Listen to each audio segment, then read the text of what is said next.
Je t'ai établi pour traiter alliance avec mon peuple.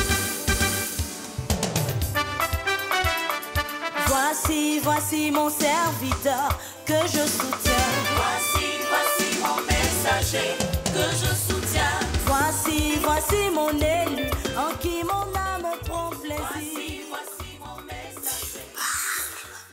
Dans le travail de restauration que je faisais avec mon pasteur, j'ai eu des songes révélateurs sur le fait que j'étais marié spirituellement. Et cette logique dans laquelle j'étais, avec ce cœur qui était fermé, j'ignorais que j'étais complètement embrigadé dans un mariage spirituel avec un esprit de femme de nuit qui me visitait. C'est des choses que je n'avais jamais vécues autrefois. Et j'ai dû entreprendre des séries de combats spirituels pour en être délivré. Et il a plu au Seigneur, dans cette même mouvance, de me montrer encore par des songes révélateurs que j'étais délivré de cet esprit-là. Je pensais que pour moi c'était normal de ne plus vouloir me marier, ou que peut-être ce serait normal de ne plus vouloir se marier. Ça, on peut concéder ça à une personne qui a perdu quelqu'un de chair à ce point-là. Parce que quand même, près de 30 ans de vie avec quelqu'un, ça ne se passe pas du jour au lendemain. Mais cette logique de ne pas vouloir me marier cachait des ronces de possession démoniaque spirituelle,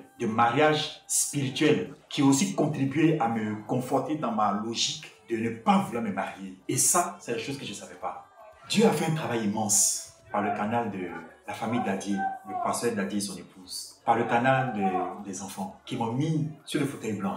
Mon pasteur, pendant une semaine, un travail intense, les intercessions des frères, ma collaboratrice de l'agence où je travaillais avant, qui m'a tiré les bretelles pour essayer d'ouvrir mes yeux sur le travail que Dieu est en train de faire. La somme de tout ça m'ont permis d'avoir le cœur ouvert. À tel point que j'ai réalisé que, mais tiens, Seigneur, si tel est vrai que tu es passé par toutes ces personnes pour réveiller ma conscience sur quelque chose que tu es en train de faire depuis, auquel je semblais ne pas prendre part, si tel est vrai que Père éternel, mon Dieu, mon roi, c'est dans ta volonté, est-ce qu'il y a maintenant pour moi une prière? Parce qu'effectivement, mon cœur était ouvert.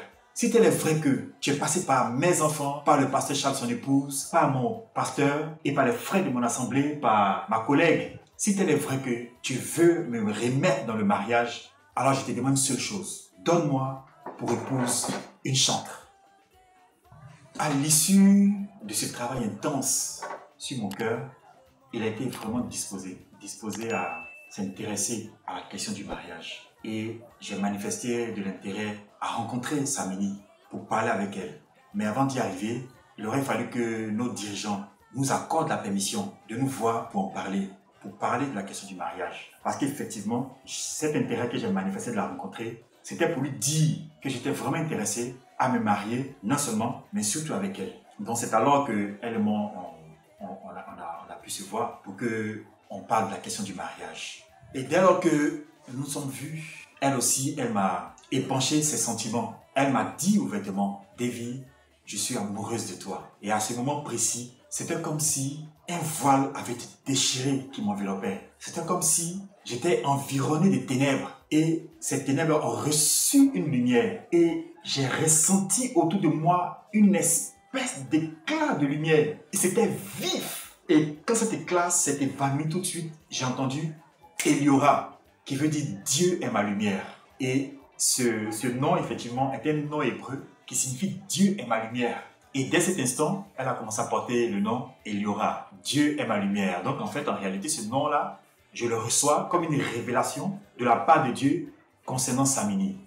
Et tenez-vous bien, et lorsque ce nom-là a sonné dans mon esprit, automatiquement, je me suis rendu compte que je me sentais comme sale. Et je me suis levé là, j'ai couru, aller dans les toilettes, me laver. J'ai appelé les enfants, on a nettoyé avec son aide, on a rendu la maison propre. Je venais de recevoir une lumière, c'est-à-dire comme un éclair qui descendait comme ça, là, qui est descendu sur moi. Et tout de suite, j'ai réalisé que non, là, gars, tu viens de sortir des ténèbres, quoi. Et puis effectivement, je venais de sortir des ténèbres. J'ai dit, waouh, c'était quelque chose d'inhabituel. C'était ma première fois de vivre cette intensité lumineuse. Et j'ai rendu mon environnement immédiat propre tout de suite. J'ai commencé à nettoyer tout le matériel de musique qui était là, la maison, les tables, le sol, les murs. J'ai commencé à rendre tout mon environnement propre. Et ce jour-là, pour moi, c'était comme une renaissance. À ce stade de mon propos, quand tout autour de moi semblait être d'accord que je rentre dans le mariage, J'avais adressé une seule prière à Dieu. Donne-moi une chantre comme épouse à cause de mon appel. Et il a fait. Il m'a donné la chantre Samini. Mais elle n'est pas que chantre. Elle est porteuse de vision, comme je le suis. Pour une question de destinée, Dieu m'a accordé une réponse favorable à une prière que je l'avais dite depuis concernant ce point. Il m'a donné une chantre et comme il a voulu que l'histoire précédente finisse, je n'en suis pas maître. Et comment est-ce qu'il a voulu aussi que ma nouvelle vie commence telle qu'elle a commencé? C'était pour moi l'occasion de rendre gloire à Dieu pour tout ce qui a pu se passer. En tant que chrétien, alors que la parole de Dieu dit « rends gloire à Dieu pour tout », mais cette parole-là pour moi n'était plus une vérité. Mais j'ai dû le faire à l'évidence, selon le plan dans lequel il m'a remis, de réaliser qu'en fait, lui, maître des circonstances et des temps, il a voulu, presque 2 ans après, de me remettre sur les rails du mariage. Donc, pour cette nouvelle vie dans laquelle il lui a plu de me mettre en compagnie de Samini, c'est parce qu'elle et moi, il nous a donné un but commun à accomplir. Et il lui a plu qu'elle soit ma lumière et il y aura Dieu ma lumière. Donc, ensemble dans sa crainte, nous marchons côte à côte pour accomplir pleinement ce but qu'il nous a confié. Et je prie que Dieu, dans sa grâce, dans sa bonté, dans sa longanimité, nous accorde d'y arriver ensemble. Que toute la gloire et que tout l'honneur reviennent à Dieu, maître des circonstances, maître des temps. Amen.